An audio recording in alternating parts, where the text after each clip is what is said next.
Boa noite a todos que nos acompanham. Nesta sexta-feira, pontualmente às 18 horas, eu sou a Vânia, trabalhadora da Casa Espírita Maria de Nazaré, e é uma honra, uma alegria estar mais uma vez aqui com todos para desenvolver uma atividade ligada à Casa Espírita Maria de Nazaré. Antes de iniciarmos propriamente a atividade de hoje, eu quero fazer um convite a todos. Amanhã, sábado, às 19 horas, teremos uma live muito especial em comemoração aos 12 anos da Casa Espírita Maria de Nazaré. Essa live será pelo Facebook da Casa Espírita Maria de Nazaré com Delci Alves, uma palestra, uma live musical endereçada, onde o nosso amigo, o Delci, vai homenagear Maria, nossa querida Mãe Santíssima, e que dá nome à nossa Casa Espírita. Queridos amigos, vamos então, neste momento, nos sintonizarmos com a equipe espiritual da Casa Espírita Maria de Nazaré, localizada aqui no município de Poá. Fechemos os nossos olhos, serenemos a nossa mente e o nosso coração na confiança de que todo desafio é possível de ser superado. Tenhamos fé, tenhamos alegria em nossos corações e assim, nesse momento em uníssono, façamos a prece que Jesus, Divino Pastor, nos ensinou um dia quando aqui se encarnou entre nós. Pai nosso, que estais nos céus, santificado seja o vosso nome. Venha a nós o vosso reino, seja feita a vossa vontade, assim na terra como no céu. O pão nosso de cada dia nos dai hoje, perdoai as nossas ofensas, assim como nós perdoamos a quem nos tem ofendido. Não nos deixeis cair em tentação, mas livrai-nos, Senhor, de todo o mal. Que assim seja, assim é e assim será. Graças a Deus e graças a Jesus. Hoje é aquele dia na semana dedicado a um estudo ligeiro, bem breve, de 3 obras da doutrina espírita. A primeira, Fonte Viva, depois o Evangelho e, por fim, o Livro dos Espíritos. Fonte Viva é uma obra psicografada pelo nosso saudoso Francisco Cândido Xavier, editada pelo seu mentor, Emmanuel. Então vamos à leitura desta lição, desta mensagem de número 161, cujo título é No Esforço Comum. Não sabeis que um pouco de fermento leveda a massa toda? Paulo, 2 Coríntios, capítulo 5, versículo 6. Não nos esqueçamos de que nossos pensamentos, palavras, atitudes e ações constituem moldes mentais para os que nos acompanham. Cada dia, por nossa vez, sofremos a influência alheia na construção do próprio destino. E como recebemos, conforme atraímos, e colhemos, segundo plantamos, é imprescindível saibamos fornecer o melhor de nós, a fim de que os outros nos proporcionem o melhor de si mesmos. Todos os seus pensamentos atuam nas mentes que te rodeiam. Todas as tuas palavras gerarão impulsos nos que te ouvem. Todas as tuas frases escritas gerarão imagens nos que te leem. Todos os teus atos são modelos vivos, influenciando os que te cercam. Por mais que te procures isolar, serás sempre uma peça viva na máquina da existência. As rodas que pousam no chão garantem o conforto e a segurança do carro. Somos uma equipe de trabalhadores agindo em perfeita interdependência. Da qualidade do nosso esforço nasce o êxito ou surge o fracasso do conjunto. Nossa vida, em qualquer setor de luta, é uma grande oficina de moldagem. Escravizar-nos-emos ao cativeiro da sombra ou libertar-nos-emos para a glória da luz, de conformidade com os moldes vivos que as nossas diretrizes e ações estabelecem. Lembremo-nos da retidão e da nobreza nos mais obscuros gestos. Recordemos a lição do Evangelho.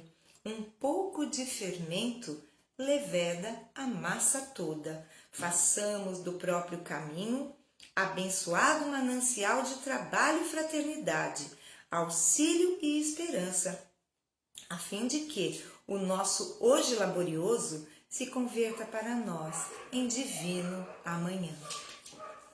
Sempre essas mensagens são belíssimas, são um poema divino, a nos conclamar, a mudarmos de atitude perante nós mesmos, perante o próximo e perante o mundo. Então, no esforço comum, seria na luta diária, na vida que cada um de nós desenvolve, do berço ao túmulo.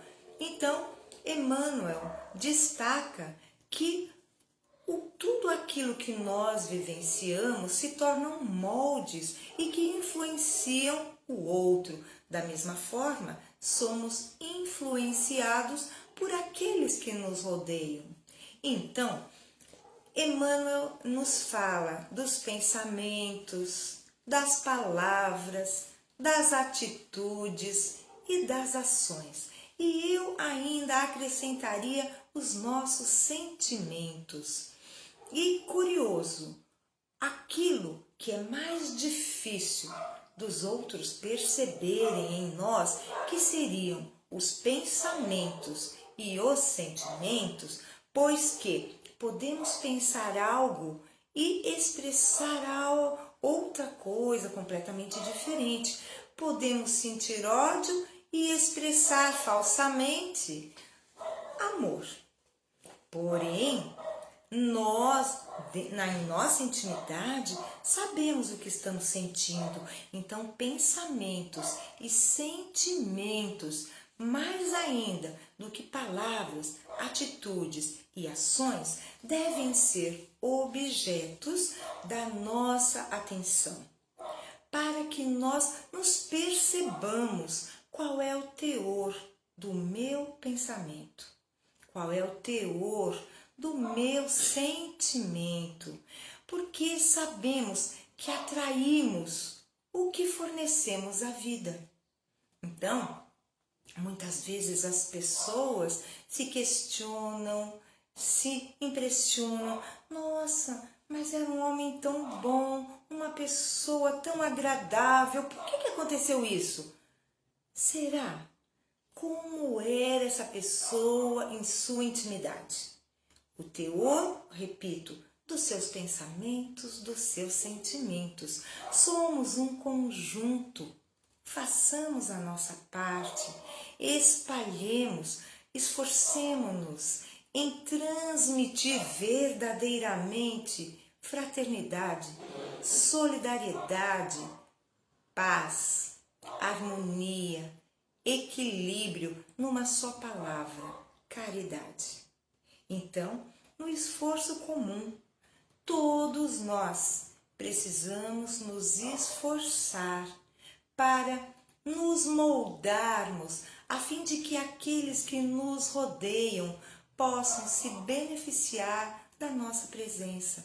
Assim como em certos momentos gostaríamos muito de nos beneficiar com uma palavra amiga, com a presença acolhedora, com o conforto de uma oração de quem, às vezes, nem temos uma relação assim tão próxima, mas que vem ao encontro do bálsamo que tanto necessitamos naquele momento. Queridos amigos, eram essas então as considerações a respeito da lição de número 161, no esforço comum da obra Fonte Viva. Nós vamos agora dar sequência e vamos abordar uma outra obra da doutrina espírita e que aborda com primazia aos ensinamentos do Mestre Jesus, que é o Evangelho segundo o Espiritismo. Nele, vamos encontrar respostas para as nossas dúvidas, para as nossas aflições. Basta que, elevando o nosso pensamento a Deus sinceramente, rogando a proteção do mais alto, formulemos uma questão e abramos com muita confiança e aleatoriamente o Evangelho segundo o Espiritismo, e lá certamente encontraremos a resposta de que tanto precisamos. E hoje nós vamos abordar o item 21 do capítulo 10. O capítulo 10 de O Evangelho segundo o Espiritismo tem por tema Bem-aventurados os misericordiosos. Vamos lembrar que diversos capítulos do Evangelho começam bem-aventurados. Bem-aventurados os aflitos, bem-aventurados os misericordiosos.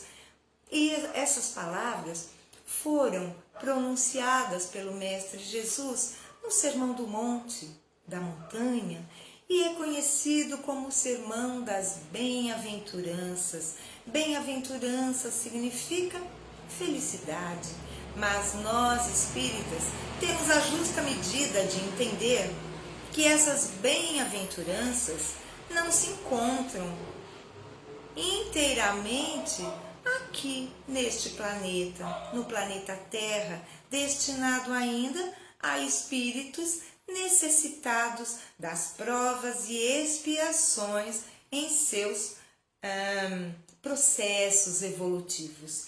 Então, meus amigos, vamos lá abordar o item 21. É uma pergunta que Kardec faz e São Luís, em espírito, nos responde. Há casos em que seja útil descobrir o mal alheio? Então, a pergunta é bem clara.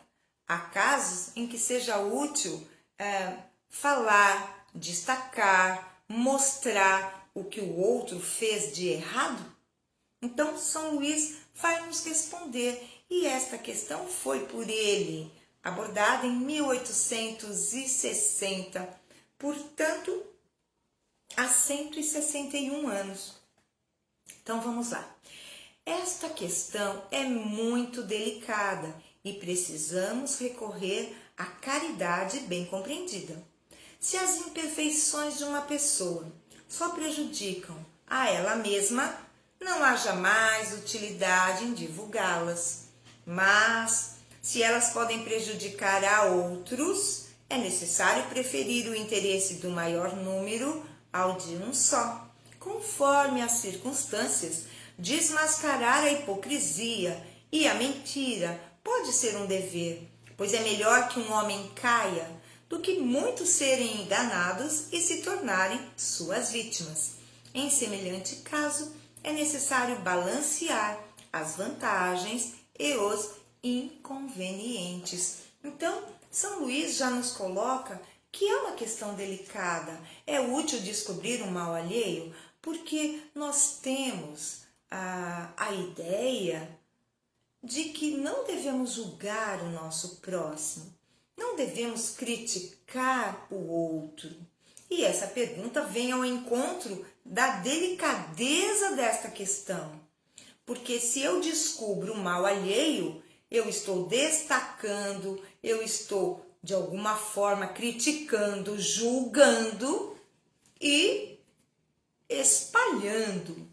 Então, São Luís nos responde com bastante prudência ao afirmar que se o mal que a pessoa faz, realiza, só prejudica ela mesma, que não deve ser divulgado.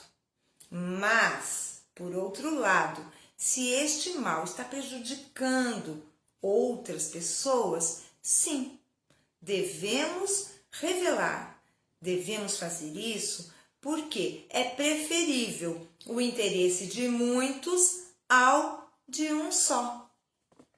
Interessante que quando eu iniciei na doutrina espírita e eu trabalhava na educação, hoje estou aposentada, e eu tinha uma situação semelhante no meu serviço. Como supervisora de ensino, passei por uma situação de apuração de responsabilidades numa escola, de uma diretora de escola, e eu me sentia muito mal, porque eu estava começando na doutrina espírita, e eu dizia, mas que direito eu tenho de fazer isso? Mas era o meu serviço, era o meu trabalho. Quando eu li essa questão, veio um consolo tão grande, porque era justamente isso. As atitudes daquela profissional estavam prejudicando muitas pessoas que estavam sob o seu comando, sob a sua tutela. Então eu me senti tranquila para continuar com o meu trabalho, que por lei assim o exigia.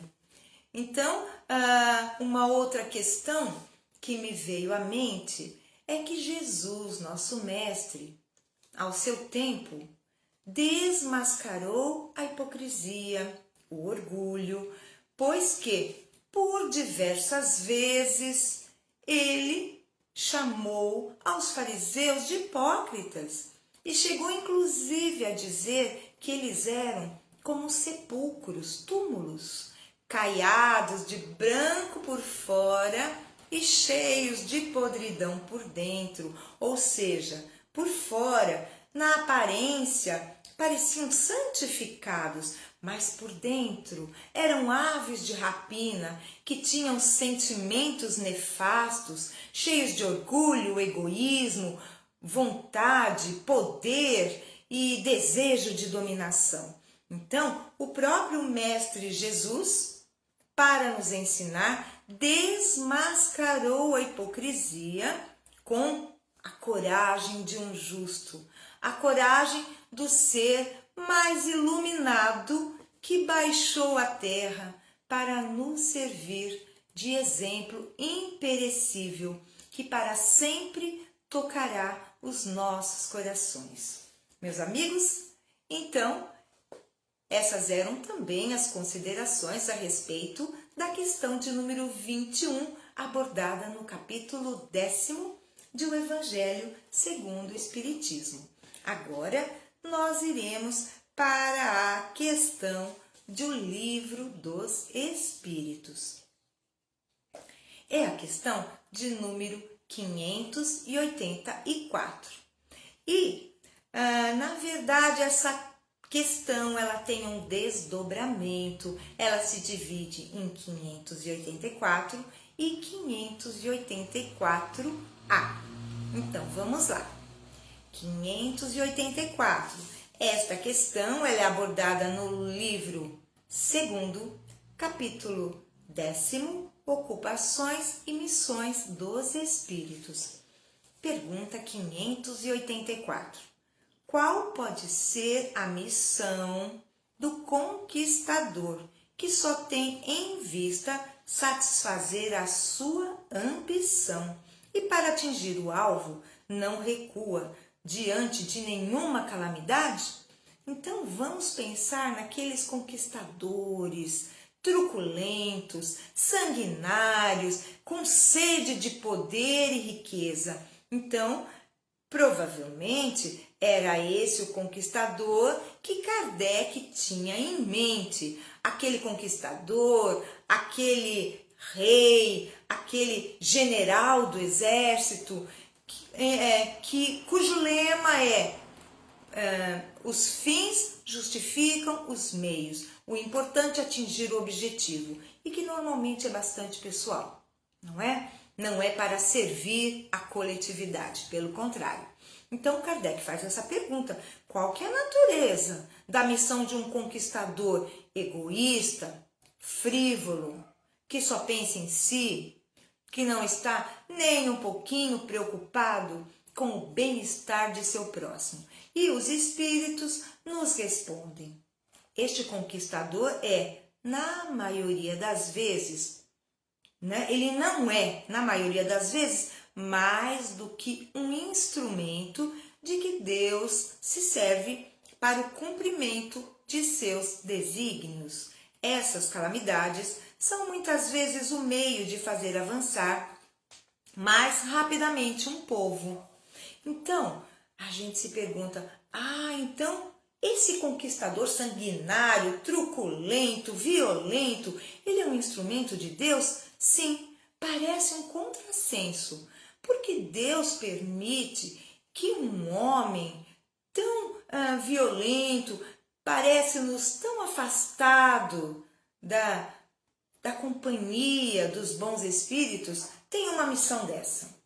Então, é porque aquela coletividade precisa sofrer uma situação para poder avançar mais rápido moralmente. Aí a gente se pergunta: mas não haveria outra maneira? Sim, haveria. Nós estamos passando por uma provação desta natureza.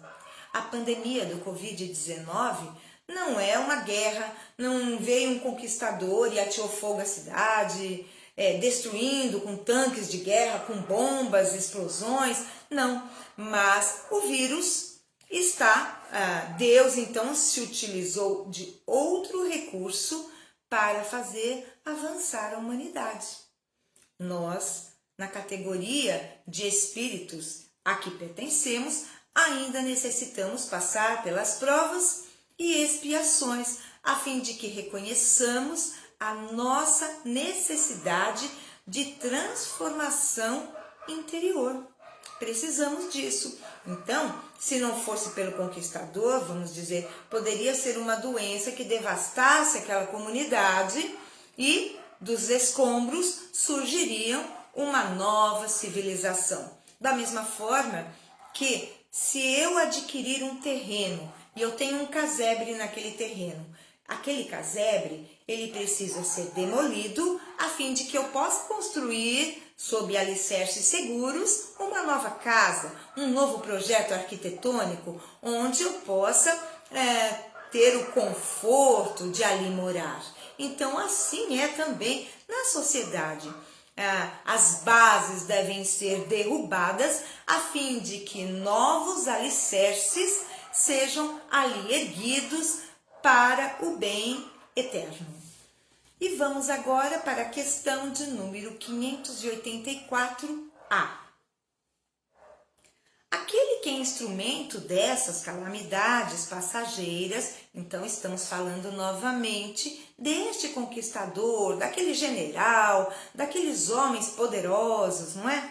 Aquele que é instrumento dessas calamidades passageiras é alheio ao bem que delas pode resultar, pois só se propõe um alvo pessoal. Não obstante, aproveitará desse bem? O que a pergunta está nos colocando?